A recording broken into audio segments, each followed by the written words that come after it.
皆さん、こんにちは。 Hello everyone, my name is Matsushita from Qemix. Today I want to talk about the future of simulation and machine learning transformed by FTQC.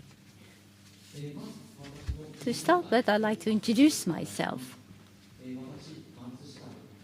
My name is Matsushita. I am the President and CEO of Quemix, and at the same time, I serve as appointed Associate Professor of the University of Tokyo and Quantum Research Institute, Japan, QSD. I am a project chief of Quantum Materials Theory Group at this QSD Research Institute. Now, I would like to introduce our company, Quemix. What it does is, simply put, Quemix is a quantum company. There are two major areas that we focus on. One is quantum computer. The other one is quantum sensor. Today, I'd like to place focus on quantum computer. But about quantum sensor, we do have exhibition at the booth. So if you're interested, please come to visit our booth. So let me talk about quantum computer today in this presentation.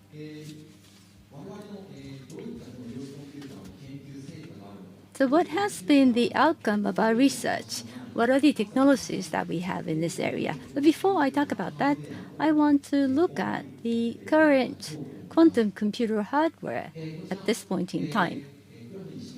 So as you can see in this diagram, quantum computing hardware is making progress toward FTQC. As you can see on the left-hand side, as you move to the left, more accurate gate operations are possible. If you go up, many qubits are available in a machine. So more qubits and more accurate gate operations. In other words, what we want to move on is this green area. This is FTQC, and hardware is making progress, coming closer and closer to this area. And this green area, according to the roadmap of hardware companies, some say that we reach that area in 2 years. Some others say it takes 5 years. But it is expected that we will be able to enter this area of FTQC. There has been very active research and development on FTQC. So with that as a background, we, Quemix, how do we look at our market? We have been looking forward to this opportunity. Since the beginning of our company, we placed sight on FTQC. We have been developing software and algorithms for FTQC. And what you see here on this slide is the FTQC algorithms that we have developed. This is not exhaustive list. These are some of the algorithms that we developed for FTQC. So today I want to talk about the outcomes of our research at this Q2B event. And what are the contributions that we can make with our technologies? Today, I want to introduce 4 outcomes. Since time is limited, I'd like to quickly move on to number 1. This is FTQC algorithm execution on an actual computer. Many of you who are here in the audience may think that the current quantum computer is not FTQC. If that is the case, we are developing algorithm for FTQC. There is no machine that can run this FTQC algorithm. You can't even verify algorithm on the current computer. The answer to that question is no, that is not the case. Our FTQC algorithms actually run on the actual machine. That is a phase that we are ushered into. So I want to talk about how we can run this FTQC algorithm on the real machine. So FTQC algorithm we were able to execute is PITE. This is probabilistic imaginary time evolution, PITE in short. So this algorithm, PITE, this is a proprietary quantum algorithm that we developed from the scratch. PITE can be applied to various problems: material calculation, quantum chemical calculation, and optimization. Various problems can be solved with PITE. Another important piece about PITE is we have confirmed the quantum acceleration mathematically by utilizing PITE. Your classic computer will be able to achieve acceleration. So despite we actually ran an actual physical machine. This is ion trapping quantum computer made by Continuum. One of the features of this machine is 99.9% or more gate fidelity. In other words, accuracy. To run PITE, Continuum ion trapping quantum computer, trapped ion quantum computer. We chose this computer to run our algorithm. But as we execute the algorithm, there is another piece of information or technology that is important. That is quantum error detection, QED. What QED does is, well, we have very accurate trapped ion quantum computer of Continuum. It is not yet FTQC per se. So, as you can see there, this yellow mark, there are errors generated in the middle of calculation. But error can be detected with this algorithm, QED, quantum error detection. We actually combine PITE FTQC algorithm with this QED algorithm. Thanks to QED, if there is an error emerged in the calculation of PITE, the error will be indicated, and we can actually discard the answer of this calculation and apply this to our analysis. We can actually sort of mimic FTQC or sort of simulate FTQC with the current quantum computer. So our calculation targets, we worked with Asahi Kasei. They have provided their product.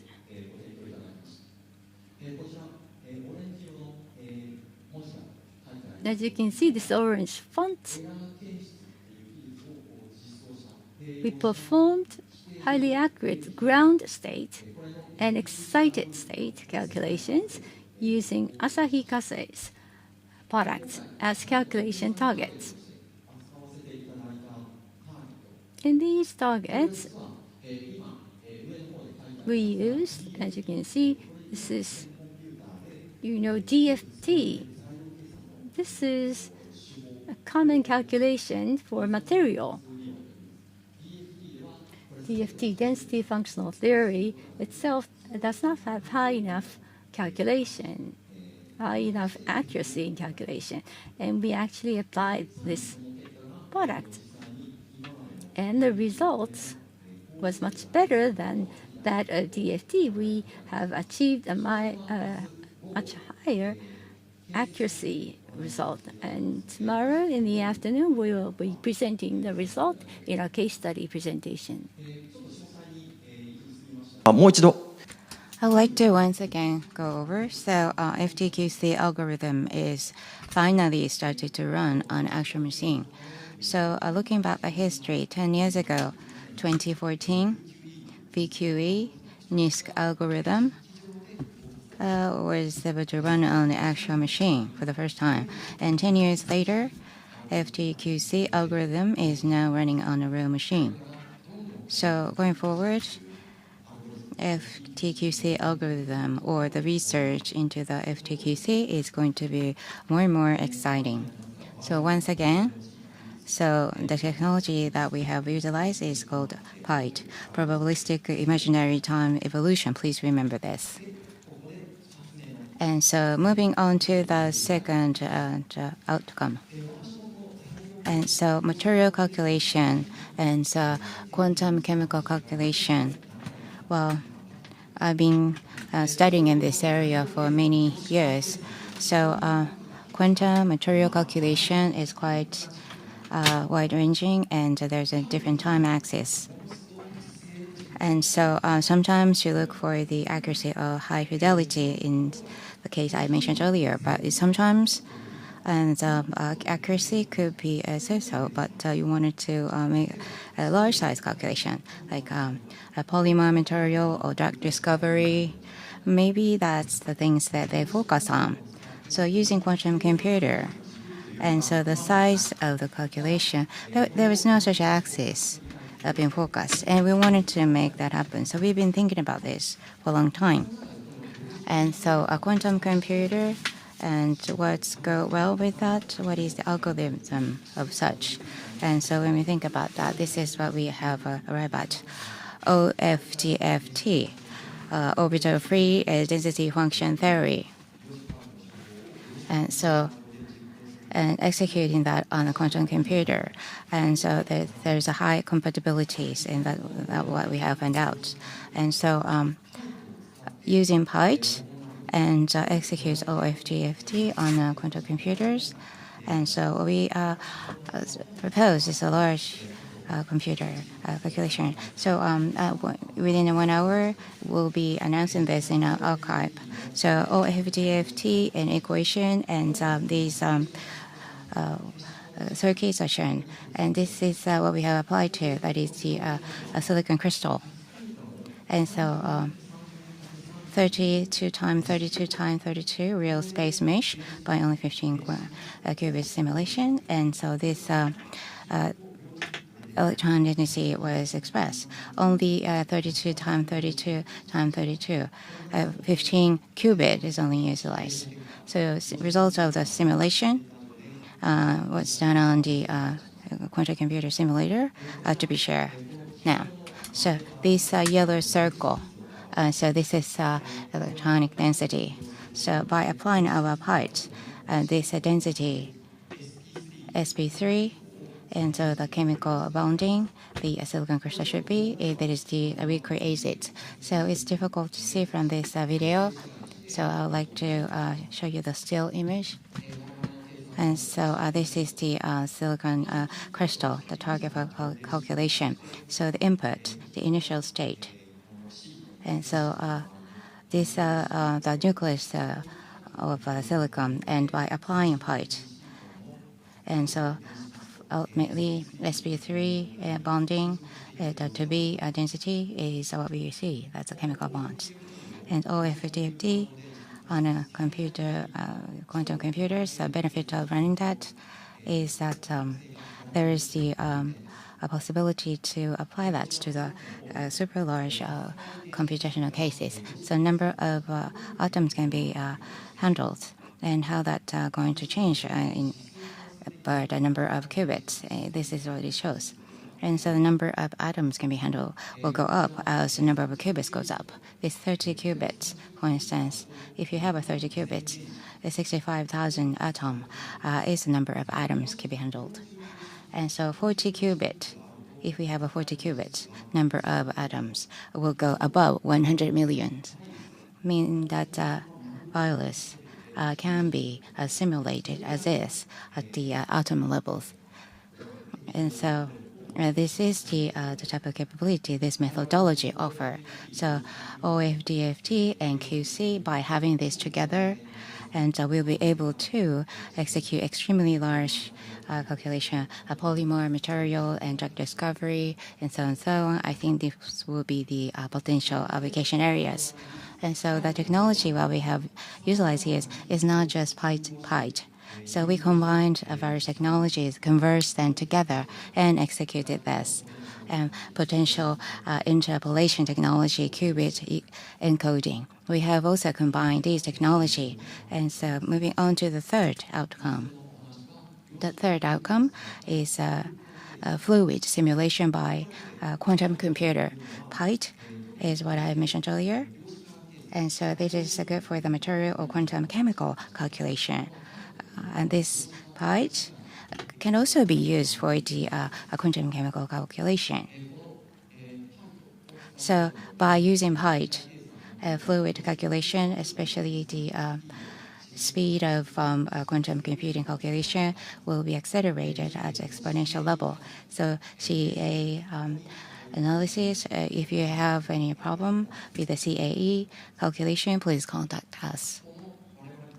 And so the fluid calculation using PITE, and this is the example of the result. And so advection, diffusion of a concentration, Turing patterns, shock waves, this type of simulation and can be done using our PITE theory. And so in a fluid technology, not just a PITE, we also utilize other technologies and subpotential interpolation technology, qubit encoding. We have used all these technology together. Moving on to the fourth outcome. This is quantum generative AI using quantum computer. And for those who are here with us, and so generating of such images or text, I'm sure that you have tried doing so. And the technology used here, well, there are two crucial technologies here. Transformer is one, and channel attention is another crucial technology. And so a quantum computer version of channel attention have been already developed by us. This quantum channel attention, by using this technology, using a generative AI, we generated these images. This is the result of that. But still, it's not so clear. It's a bit blurred. And so 0, 1 being generated as such. And so upper one is with our channel attention. What you see at the bottom is without the channel attention. And so Q and N is used to make these images, as you can see. And so our channel attention technology makes it more accurate recreation of the images like this. And so it's not just this single pattern and some different types of 0 and 1, as you see on the upper right-hand side. And we were able to generate this. In actuality, classic computer, well, when you are trying to recreate images, what comes important is at the bottom. Image data is quite large in size, and with our current computers, there is the limitation of the memories, and there is a problem with generating images. And so this technology will go beyond that, overcome that difficulties. And so machine learning and generative AI is also something that we tackle with. And so quantum AI and quantum machine learning, for those who are interested, please come visit our booth. So today, those four are the outcome that I have shared with you. And also what's behind that is technology we have been developing for many years. And I talked about how these technology are used behind generating these outcomes. And one another things I'd like to mention today is so FTQC algorithm. We are entering into the era that now that algorithm can run on the real machines. Having said so, and the number of qubits is still limited. So in this situation, how to make it creative and make excitement and creating surprise. So idea is the key. And so this is the family computer we are accustomed to see in the past. So we could say the modern version of Rosetta Stone. And so reducing the number of qubits and then making it interesting. And so that kind of mindset is also crucial for the quantum computing era. So FTQC, once that is achieved, With that in mind, we are making efforts to make algorithm and software in preparation for the arrival of the FTQC. So for those who are interested in our research results and also working with us, please come to our booth. And we do have an action machine on display in our booth, so please come and try. Thank you. With this, I'd like to end my presentation.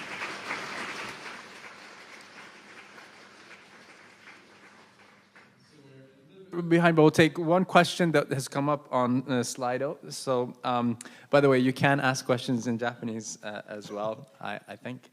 なので、一つ質問にお答えいただければと思います。And so executing parts.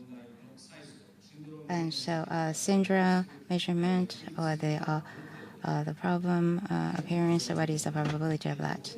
So thank you for the question. And so one of the outcomes that I had mentioned earlier, what we have used is a PITE algorithm. And so this is about PITE, yes. And so gate operation, the C0 gate 1,000 times is what we have done. So in that case, reject ratio 60%, 70%. 60-70 error rate. So 60 or 70% being rejected, we expect. But remaining 30%, roughly, were effective in terms of the result of a calculation. And so we extract the outcome from that, and then we analyzed the result. I'm sorry, there's a busy schedule. And lower right-hand side, there is an announcement in the archive made available a week ago, so please go and look at it.